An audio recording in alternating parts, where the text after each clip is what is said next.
If you look at the the correlation between the Chinese stock market and the U.S. stock market over time, it's certainly not a perfect correlation, but they do tend to move in tandem together. They can move. There can be a divergence sometimes, and as we're having obviously right now. But eventually, one plays catch up with the other, and it tends to be China for the last decade or so has been kind of the leader in the market. I shouldn't say since the crisis, I should say, and so we have to keep a close eye on that, especially when you're starting to see some issues. My biggest concern right now is what's going on in the bond market.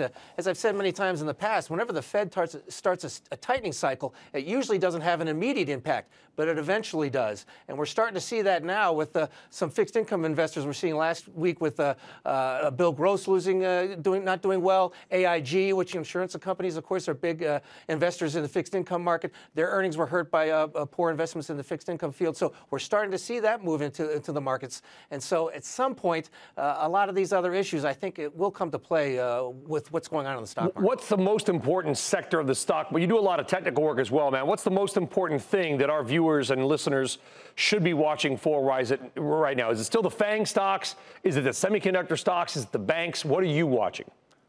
Well, it's, obviously the tech stocks in general have been the key leader for the stock market ever since the election of 2016. The one thing, though, is that the FANG stocks have been a key leader within that group.